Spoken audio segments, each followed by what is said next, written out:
dinner. Excellent. Thank you.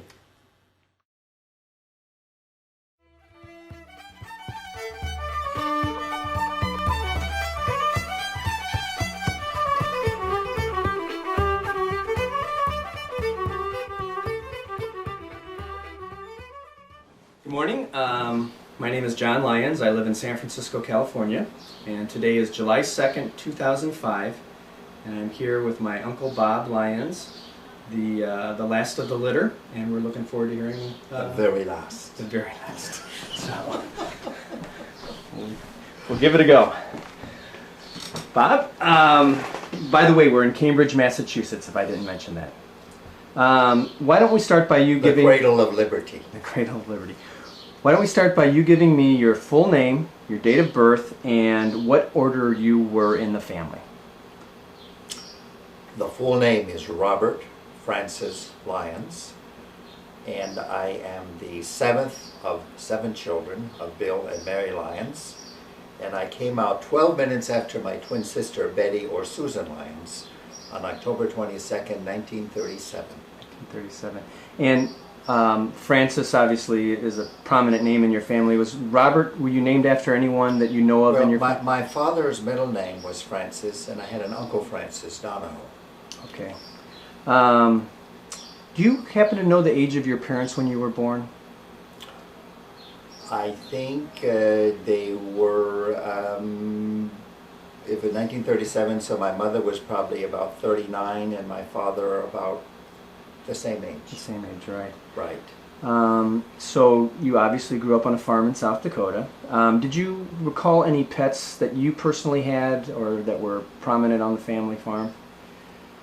Well, we always had pet cats running around the house, but then I had a pet possum, would you believe? It absolutely was a pet, and I remember I would play around with it, and it would wrap its tail around my arm. But I remember my twin sister had pet squirrels, and the mother squirrel one day pushed open the screen door on the porch, and in the process probably crushed its ribs and it died, leaving behind several teeny little squirrels. So my mother and I remember, thought we would be kind to my grieving sister.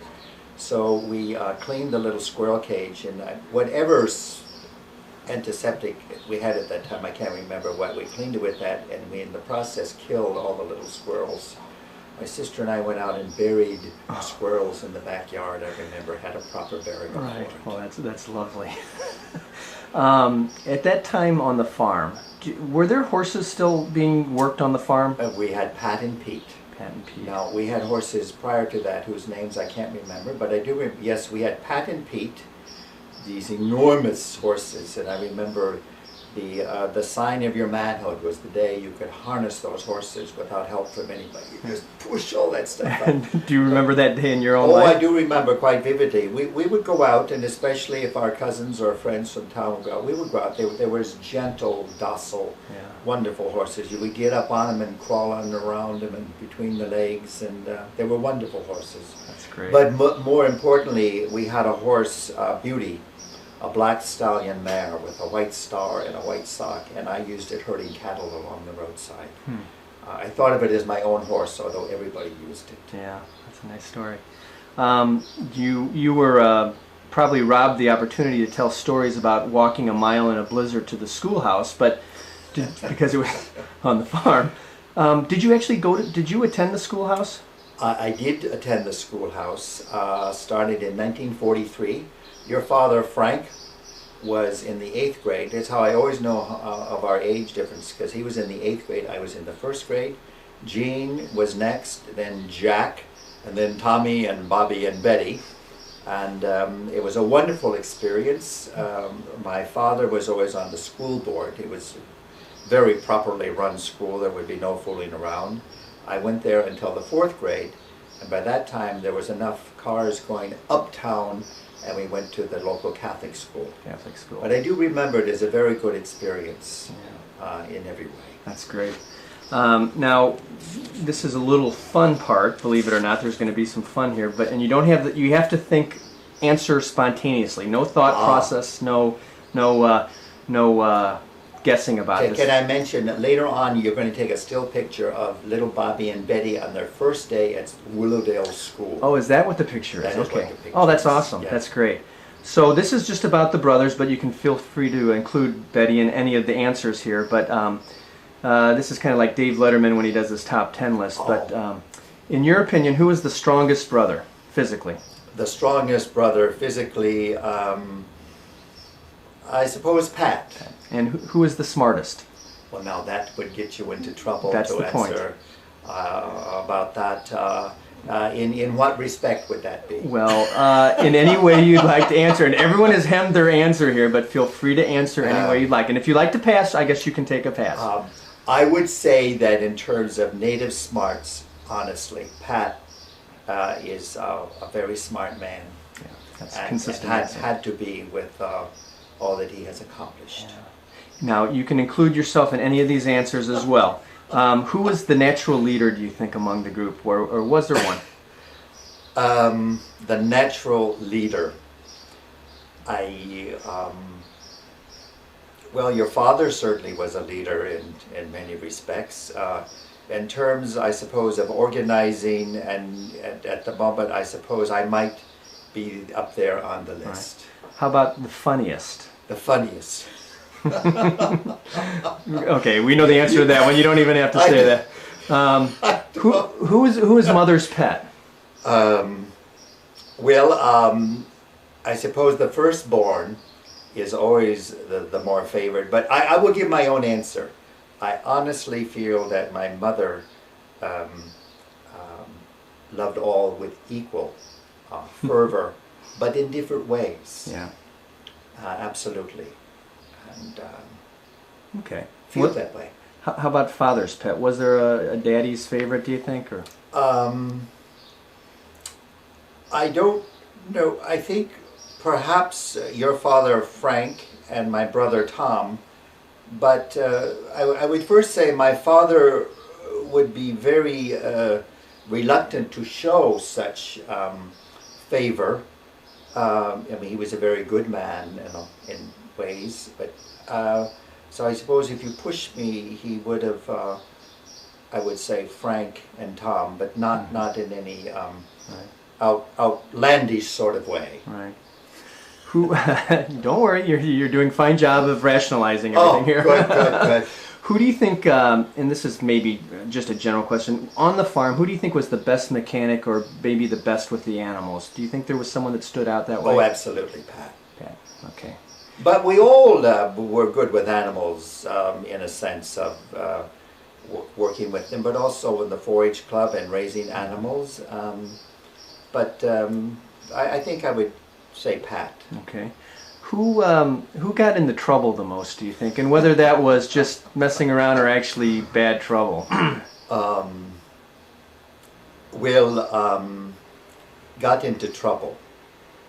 Well, I think I know that Pat and your father certainly did certain things when they were in high school that we will leave in the oral tradition.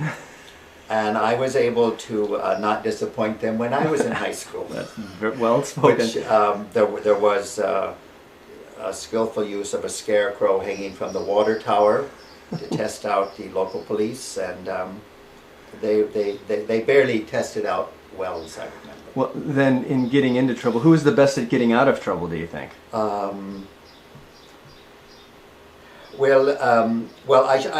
should mention Brother Gene. I doubt that he ever got into trouble, and in that regard, he would be the best by staying out of trouble. Right. Okay. That's a good answer. That's our bug doctor. Right. Yes, Our it is. parasite doctor. I was going to ask you some question about some of the family traditions maybe that you recall. Things like, if you have any memories of traditions of Christmas, what things occurred on the farm, maybe as you grew up, did they change? Or if you wanted to add maybe any thoughts on Thanksgiving, Easter, things like that. Well, I remember Christmas particularly well because it was always such a very, very joyful household with my mother setting the stage. But I remember Christmas Eve, our grandparents, Grandpa and Grandma Donahue would come down, Now, Grandma lived to be 100. They would come down, I suppose, around 6:30 or 7 after a supper, we would have called it that time. And my brother Jack, of course, played the piano, and I would sing, and probably my brother Tom, and I don't know if he really would have sung in that. Anyway, so we would sing and sing Silent Night. And what I can remember, my very beautiful grandmother, she was such a graceful lady. She was like an artist. She had a certain way of holding her arms, but she would sit quietly and the tears would slightly flow down. And I just remember one particular Christmas when my grandfather, Donahue, who was just a wonderful man, gave me a rehabilitated little wooden red chair. And it was at the Lyons family farm auction some years ago when my wife, Nona Lyons, spotted the little red chair up in the hay barn, and I took it with me. But then I remember they would go home, and while they were, my Aunt Ella would be along, and at a certain point Santa Claus would appear from the back stairs. Now we all knew it was Aunt Ella by the shoes, but it didn't make any difference, and gifts were passed around. Then we all went to bed. Then we got up and went to midnight mass.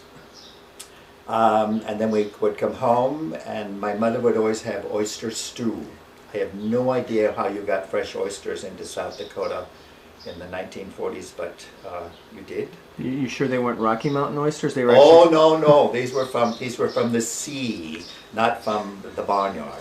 Many years later, when I moved, and at that time lived in New York, there was an article in the New Yorker magazine, and the author must have had some relative in South Dakota, recalled that having oysters at Christmas time in South Dakota. That's a great story. But it was very beautiful. We continue with this day. My wife and I, we have oysters. We don't have them at midnight anymore, but we do.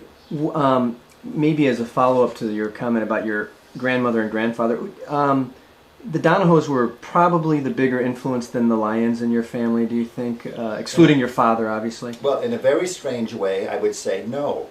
Although they were physically the more present, somehow I think the Lyons tradition was the stronger one in very, very unusual ways,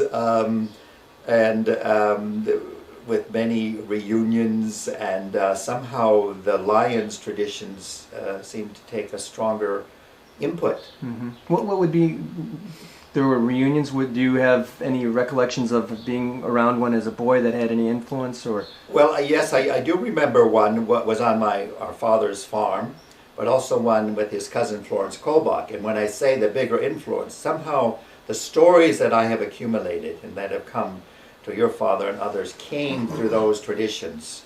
But in fairness, it also came across, there would hardly be a Sunday would go by when my grandparents were alive that there wasn't visiting of some kind. They would come down or we would go up. Mm-hmm.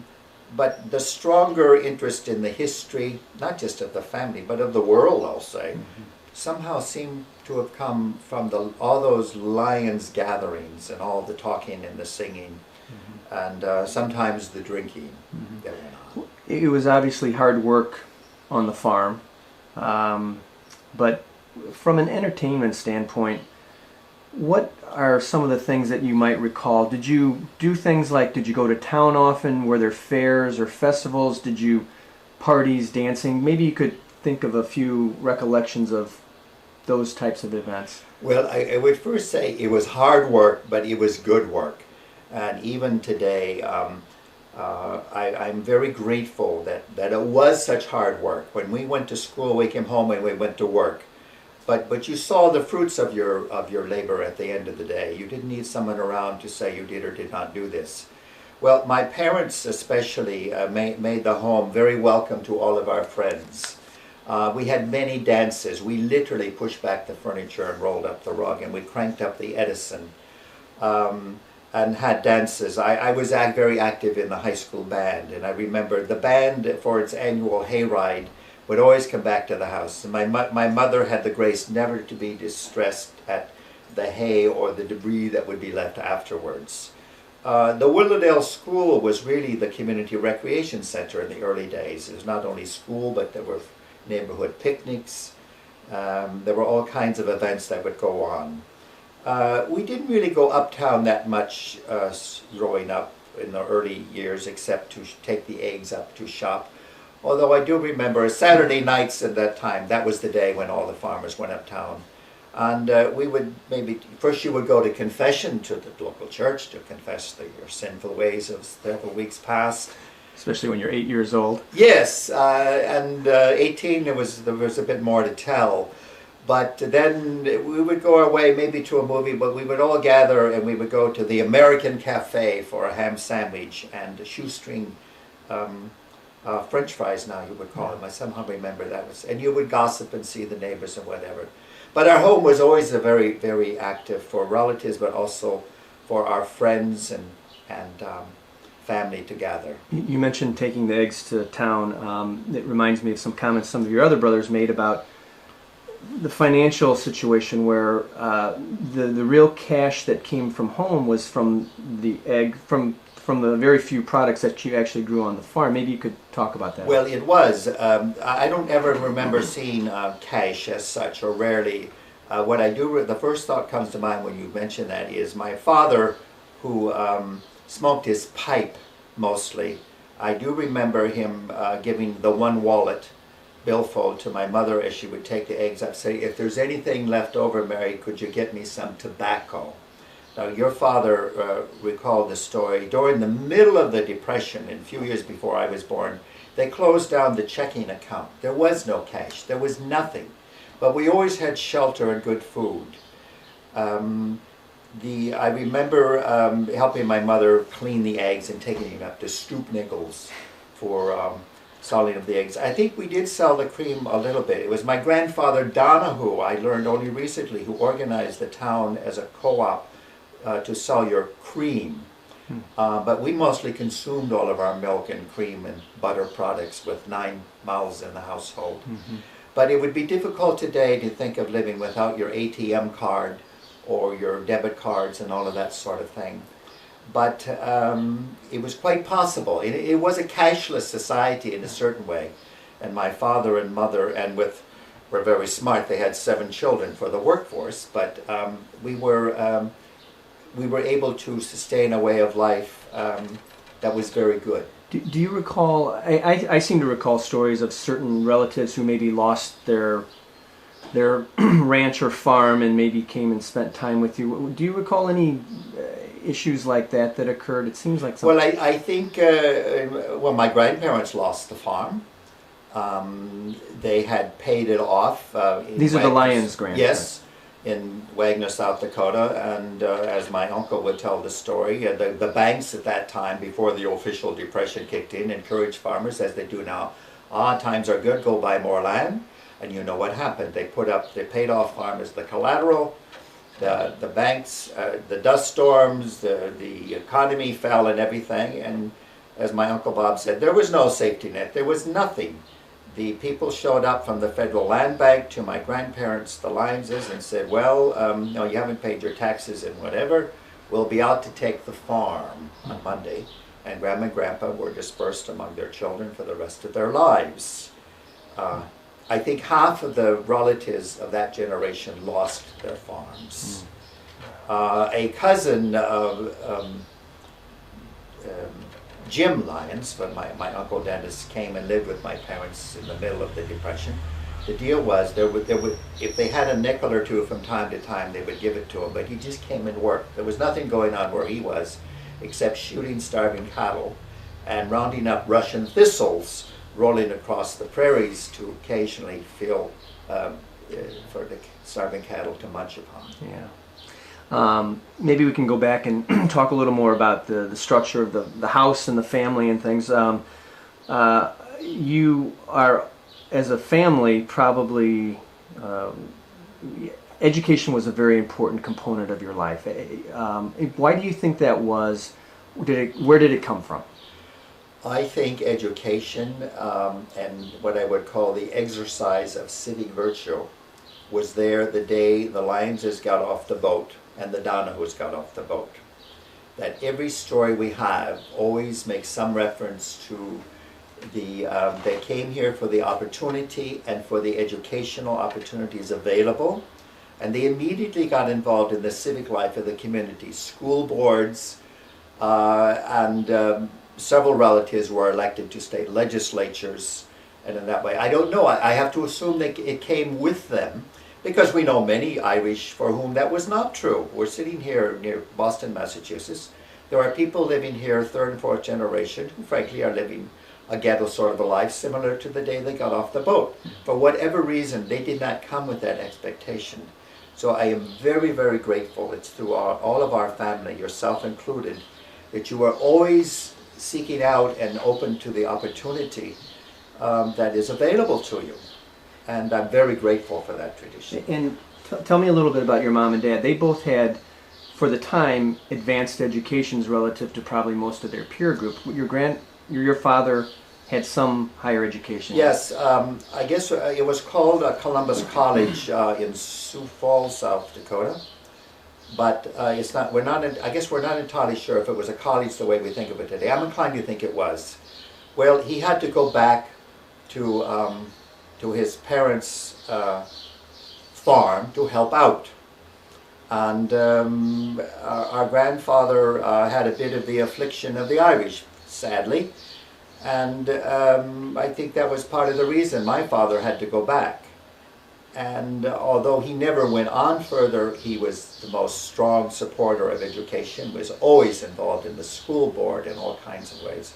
My mother, Mary Donahue, her father was James. He was a state-of-the-art man and farmer in Iowa. He put all of his children, including his daughters, into college. Not only that, she went to a Protestant college, Yankton College, which was really something. You had to get a papal dispensation to do that. And it was really quite remarkable. They all went through college. We're talking in the 1918, 1920 era, when it would be somewhat unusual for many women to go.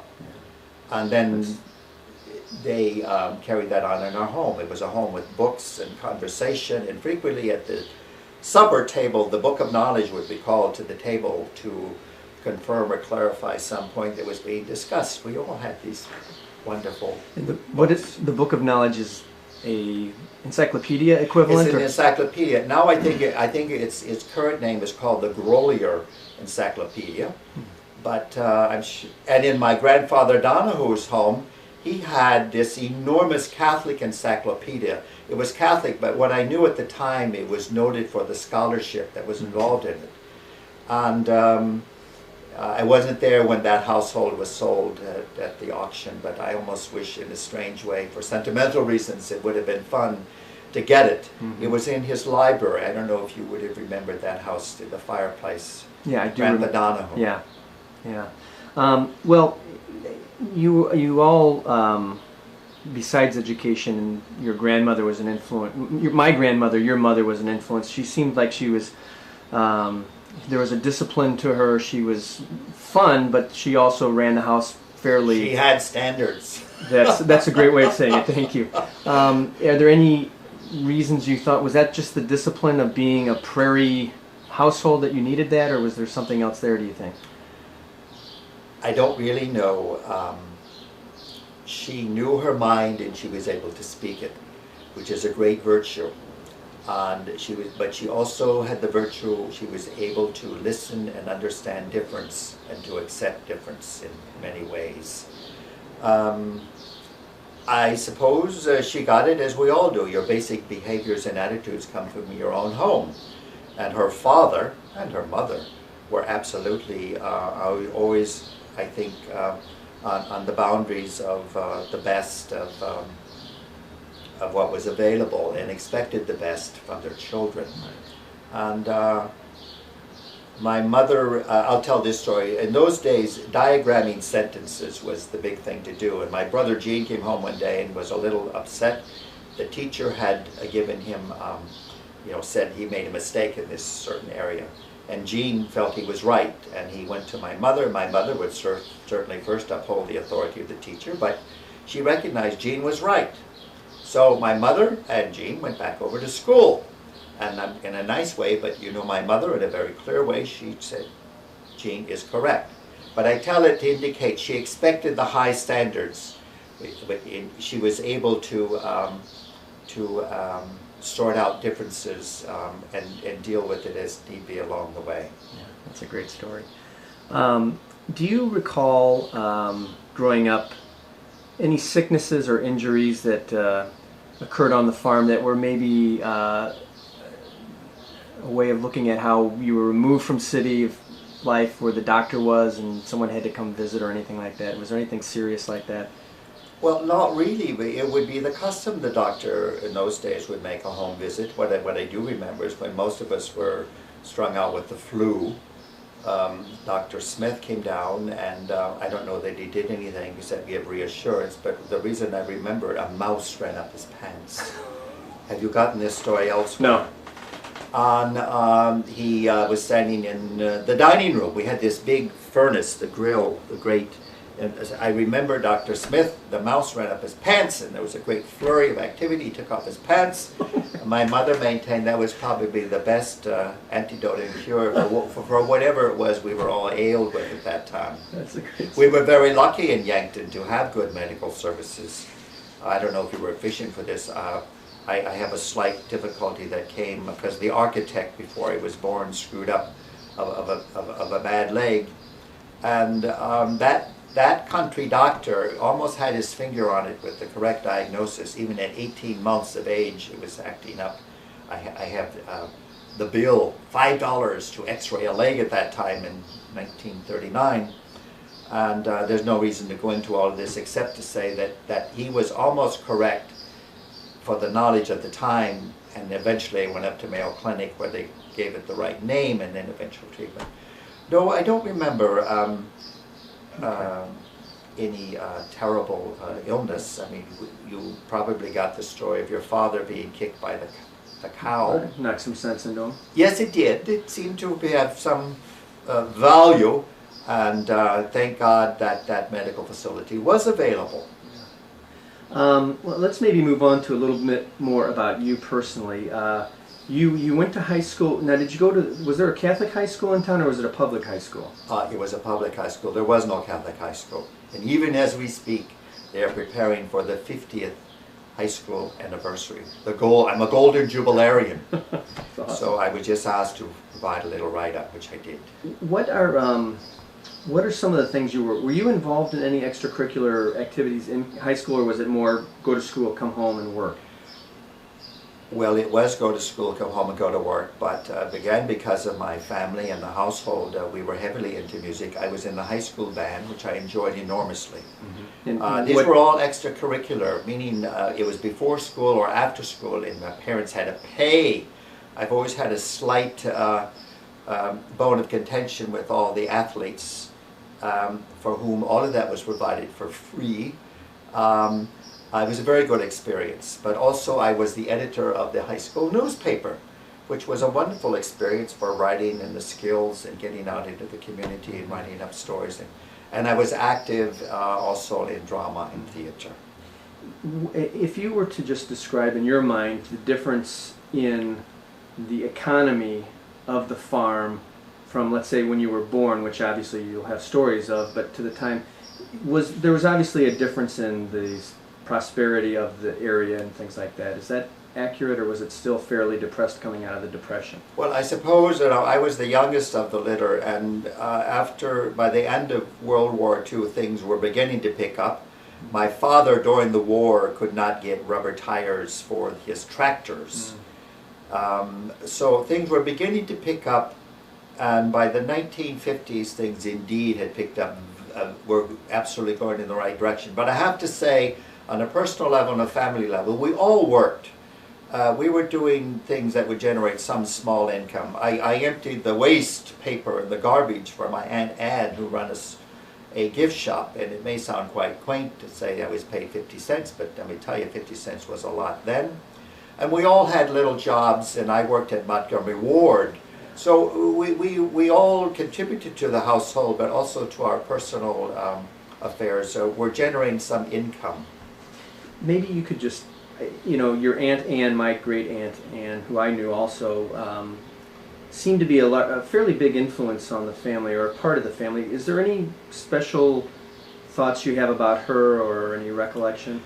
Well, yes. Actually, I think quite coincidentally, it was the year of my birth, 1937. Aunt Anne was teaching in Minnesota in a school. I think she even was the principal of the school. She also taught in Vermilion, South Dakota. Her parents became sick. I don't even know what it was, so she came home to take care of them. And to make it a very brief story, she never went back to teaching. The parents survived quite nicely, and Grandma lived to be 100 and Grandpa to 93 and drove the car 2 days before he died.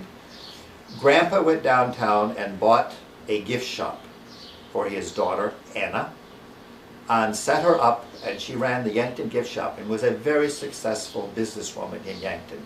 She was always present. She was always the aunt who was always very generous to us, but she also would slightly be checking out the state of your soul to make sure things were going in the right direction. But we all remember her as a very lovely, always present person, and a very generous person, and in every way to us, and I'm sure to her other nieces and nephews. Yeah, that's the way. She and my mother eventually lived together when my father died. Now back to you. You graduated from high school and you decided to pursue a post-high school career. Would you talk a little bit about Pursue? Well, I enrolled at Yankton College, and good congregational school, good liberal arts college that was started by people who came here from New England. They put their Bible and their fiddle into the wagons and went west and established, at that time, a good college. Brother Gene went there, Jack went there, Mother got her degree there. And my degree was going to be in journalism. Well, somewhere about the end of the half year, I felt the call, and I went and joined a monastery, a Benedictine monastery in Conception, Missouri. Now, the Benedictines had a strong presence in Yankton, South Dakota. So I went into the monastery, became a holy monk, and was ordained a priest in 1964. And I had a very wonderful 13 years of that way of life. It was absolutely wonderful. It was a community of some wonderful, caring people. It was also a community that prized education and social service. I have nothing but the greatest appreciation for all of that. But then in the early 1960s, there were all great stirrings in our country of all kinds of issues and worldwide issues and whatever, and I felt the call away and went to New York City, where I got another master's degree and wound up as a social worker working with imprisoned ghetto youth. And fortunately, I had a good friend who married a good friend of a woman here in Cambridge, Massachusetts, whose name was Nona Plessner, and I started seeing her. And Nona was living in Boston at that time. She was, yes, living here in Cambridge. She had come from New York City originally. And that was 36 years ago, or 37 years ago, actually. And I can tell you at that time, Eastern Airlines shuttle was $13. You could wind up 1 minute before the plane took off, and away you went. And it was a wonderful, now it's probably $120 one way. Well, we kind of fast forwarded through some of these things, and I want to have a little more detail on some things. Did you spend all 13 years in the monastery when you were yes, I was in the monastery, but we ran a college at Conception, Missouri, where I taught. Where is Conception in Missouri? It is about 100 miles from Kansas City. It's on the border of a short ways from Iowa. Okay. And then also I was assigned near Omaha, Nebraska, where the monastery had a daughter house, it was called. And I taught there in the high school. It was a high school preparing young men for the seminary. But I also, once a week, went over to Boys Town, Nebraska, right, and heard the little boys' thoughts. Right. Okay. This is all in the middle 1960s. Okay.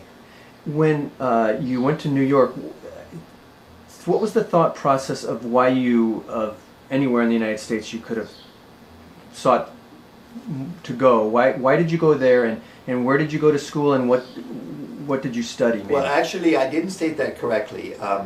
I was teaching primarily liturgy and theology, and I enjoyed it very much, and I have to say the monastery thought I did very well. So I was offered the opportunity to go to Notre Dame University in South Bend, Indiana for 2 summers, which was the thing you did at that time. I went there. And while I was there the second summer, frankly, I had considered just leaving the monastery, but I worked it through and I said, no, I'll go back. Well, lo and behold, I got a phone call from the abbot one day and said, you will go to get your master's degree.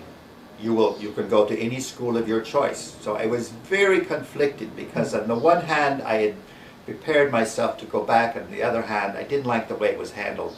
But I said, well, all right. So I said, I'll go as far away as I can get.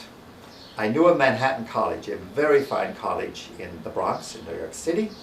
So I said, all right. So I went there, and I implicitly knew I probably would never return.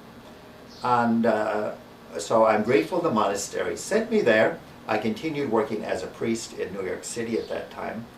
And that was 1967, 68.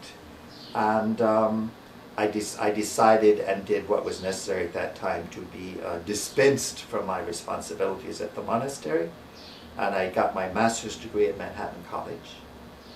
And I got a job as a social worker in a short-term detention center for the youth of New York City, most of whom were there just the debris of modern living, death, divorce, drugs, disease, and some of whom were into extremely serious criminal behavior, murder, robbery, and that sort of thing. So was New York from small town South Dakota, Kansas, Missouri, Nebraska to New York City at a very interesting point in the history of the United States? It must have been either overwhelming or, for you, interesting. How did that kind of all come together? Well, for me, it was nothing but an opportunity. I think for most of us, growing up on a farm equips you in many ways to be very resilient no matter what you're faced with. I had no difficulty whatsoever. I knew absolutely no one. There's something refreshing about walking into a city of 8 million people, the tempest-tossed huddled masses.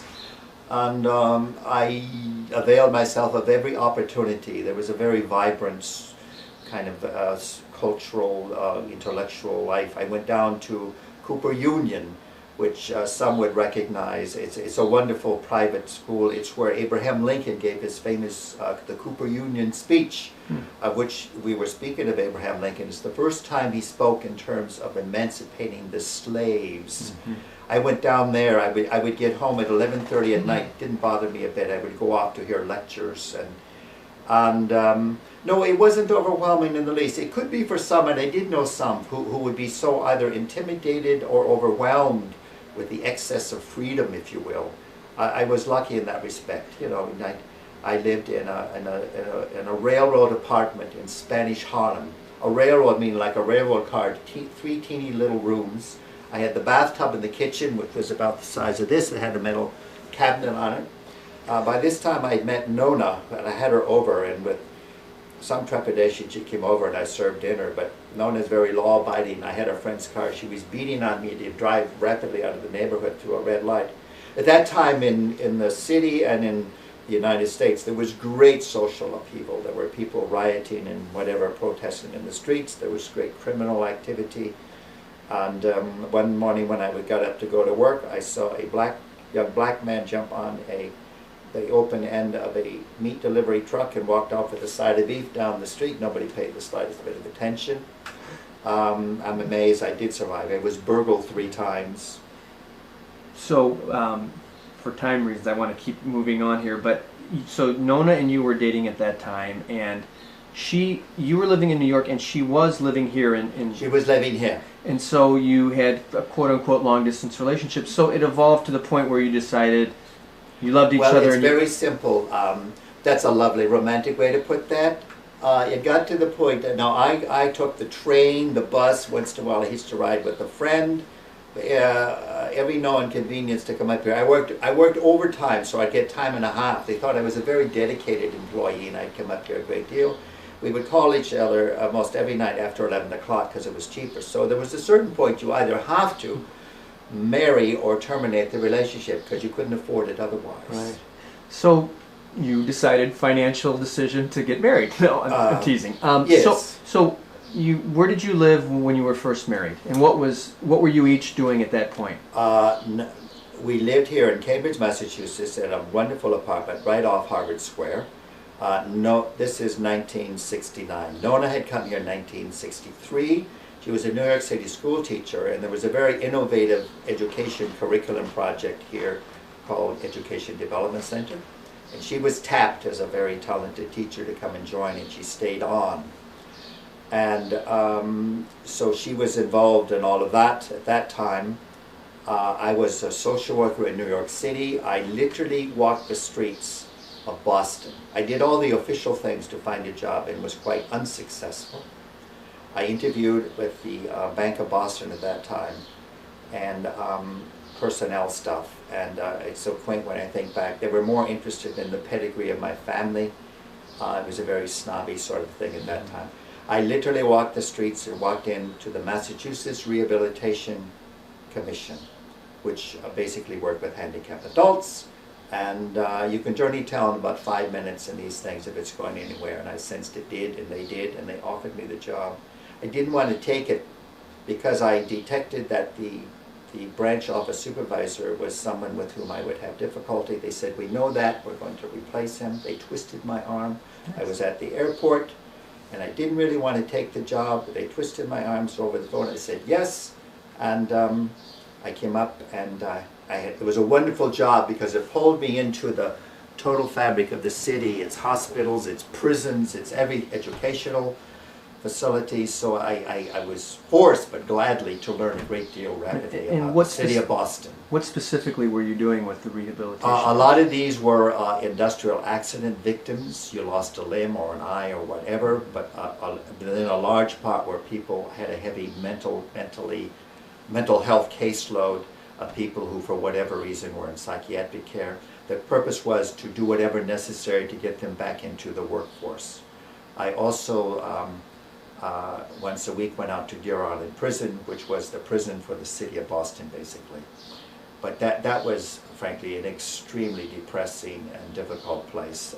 It was people whose lives were in such chaos and confusion, drugs, abuse, alcohol, that under the best of circumstances, unless you could remove them totally from their environment, which frequently you could not, it was a Band-Aid approach. But it was a wonderful experience. And how long were you involved in this? I was there for 3 years doing that. Then I got a wonderful job which led to my next 20-plus years career. I went out and worked with the public schools, a consortium of 9 public schools west of Boston. And my primary work was getting jobs for high school, mild to severely handicapped young people. Then Nona was offered a job. They begged her to come to Scarsdale, New York, to be the director of curriculum in 1975. Mm-hmm. So I was ready after 3 years for something else. So I said, all right, I gave up my job. I went with her, and I went back to school and went halfway through another master's program at Manhattan College. I got restless after a year. I applied for a job for a collaborative of 7 public schools here near Boston, and I was hired as the executive director for programs for handicapped children in the public schools. And I remained there for 20 years. And it was a very good job. So, but Nona was still in Scarsdale? Then Nona, no, you can have these, for you, my young nephew or whoever, you can have these commuter relationships for a while, but there's a certain point you're either going to get divorced or get back together, because what's the point of it? Yeah. So after Nona continued for 2 more years, I was back here, and she decided to go and get her doctorate at Harvard University. Mm-hmm. So we took out the loans. And still paying them. And I also started an alternative high school for suburban kids. Somebody said, what's their disability? I said, for most of them it's called suburban living. Mm-hmm. And then I also started a daycare for teeny little children in the public schools. It's still, all these programs still go on. That's awesome. And I'm happy that they would continue for some time, because my health insurance is very low. 2/3 by them. I pray for their success and survival every day. And their funding every day. Well, you know, you've had some interesting careers, but 4 or 5 years ago seems like you hit your stride in another career, which was moving along the way to Cork. And maybe you could describe how that came up and what some of the fun things you did while there and hope to continue to do. Well, I told you we were raised in a household that however it came across, you were always well equipped to respond to the next opportunity. In 1999, my wife was invited to Cork University, Ireland, which is in the south, to deliver a series of lectures related to her work, the use of portfolios. I went along, and that led. I had retired in 1996, and I started teaching lifelong learning for older students and Irish studies. I teach courses in Irish writing. I have a wonderful Irish film course, themes of Irish history, and I do an Irish Readers Theatre. So I was doing all this stuff. Well, they loved my wife's work so much, that led to her being invited back for the next 4 years. We stayed 1 full year, then we stayed 5 months. We saw you over there, and we kept going back. And while over there, I was researching our Lyons ancestors. I found cousins, but I also taught over there, which was a wonderful experience because everybody in the class, their fathers, their mothers, their uncles, their aunts had lived through the history that was being portrayed in the film. And then we also discovered a wonderful young man who we frankly have adopted, who is a social worker and a singer. His name is Paddy Homan, and he has a magnificent voice, so we sponsor him, we promote him, but he's a member of the family now. Yes, he is. We need a little more detail here too.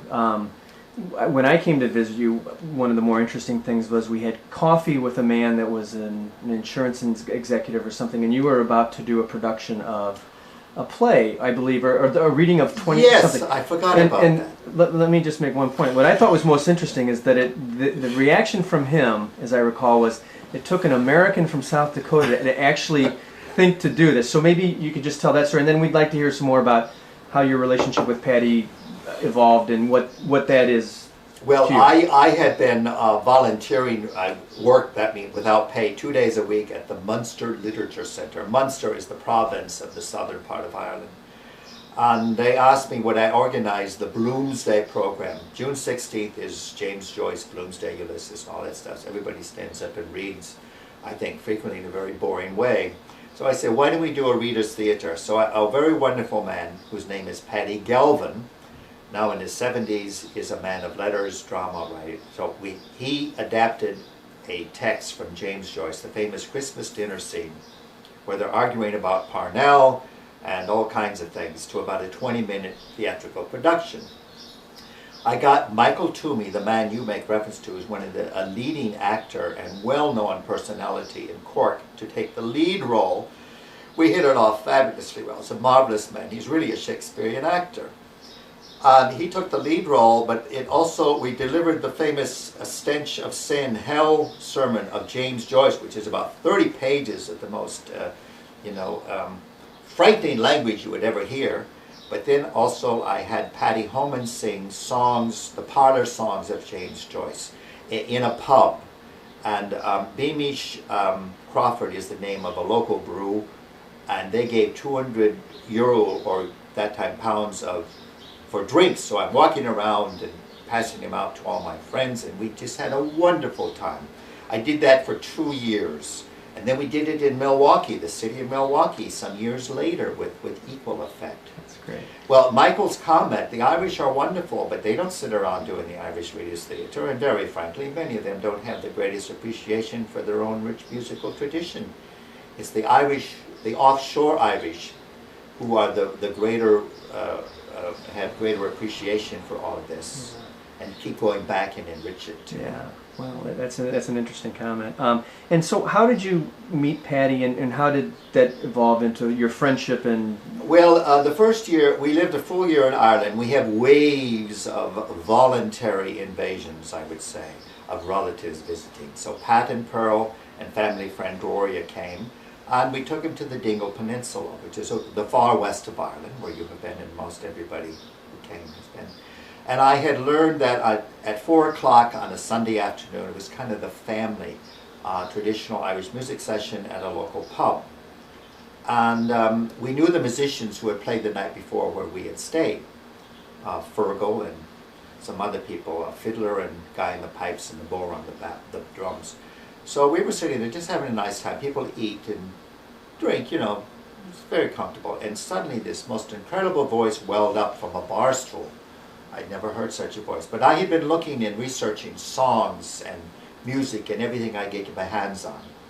After he sang, I kind of passed by him going to the gents. With all that drinking, there's a lot of visiting to the gents.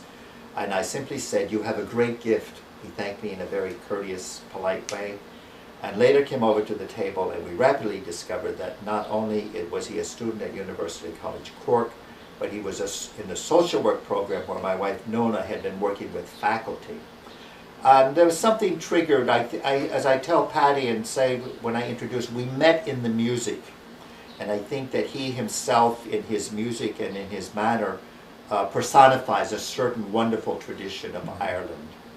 And that resulted 4 years later that I co-produced with him a CD which was launched, debuted last March in Cork, Ireland, and now is doing rather well on radio stations, and I'm endlessly promoting him in whatever way I can. Patty, I think he grew up in Cork. Maybe you could tell he had maybe it was it's a rough town, Cork. Is that right, Cork City? Well, now I think I would choose my words very carefully there. I think the first thing would be say, it is the rebel city, the city of rebellion. Cork would see itself as the real capital of Ireland, not Dublin. Dublin is still, in the minds of most people in Cork, filled with foreigners and invaders. I didn't know Cork has a richer, to say rebel city, political history, meaning opposition against the British. It does have a pretty good tradition separate from Dublin. Patty grew up like probably the majority of people in Cork. Until more recently, times were very difficult. A working class city where life did not always say yes every day. But Paddy, also like many Irish, availed himself of the educational opportunities that were made available at that time, and is thriving on all of the richness of his own tradition, and to the great pleasure of many others. That's great. So why don't you, it's July 2nd, 2005, we're sitting in Cambridge. You have a lovely home in Maine, which I haven't seen in 20 plus years, unfortunately not on this trip either. What are your thoughts for the current near future for you and what you plan on doing? Well, in addition to going off to Ireland, when I'm here, I continue lifelong learning programs. I teach in them. I have twice or three times now at the University of Maine and the University of Southern Maine in Portland. I give my Irish film course, and what is incredible is, I say with no lack of modesty, of the quality, because of the quality of the material. What happens is many people, and they're not all Irish, these are films largely dealing with an oppressed people for 800 or more years trying to find their identity. What happens is people hitch up their own personal story or their family narrative to these larger issues. So we have great demonstrations of tears and sometimes arguments. I also do a reader's theater, and I just 2 days ago put in, I'm going to teach a course, another film course, Immigrants and Pioneer Experiences in America, meaning other groups of people who have come here, but also their experiences, good or bad, but it sort of works out in the long run. And at the end of that course, which I taught at Dartmouth, my first class was the week of the bombing of the towers in New York City. It was a bit difficult. We got through it. But I asked people, having seen films dealing with the Norwegians and the Japanese and the Guatemalans and the Mexicans and other groups coming to this country, what is it that is what is now the image of America? And we seem to all come out was America is defined by the diversity and the difference that we all bring here. And even though we have a tendency to beat up on the newest arrivals, which we do, as indeed happened to our ancestors, no Irish need apply, it is a very positive experience in the long run for the most, and still is. And but back to the way we started this, having brought the virtues that came off the boat with this, I'm enormously grateful for that, but enormously grateful for the opportunities which continue to be made available to us. Yeah. But you have to learn to respond to them.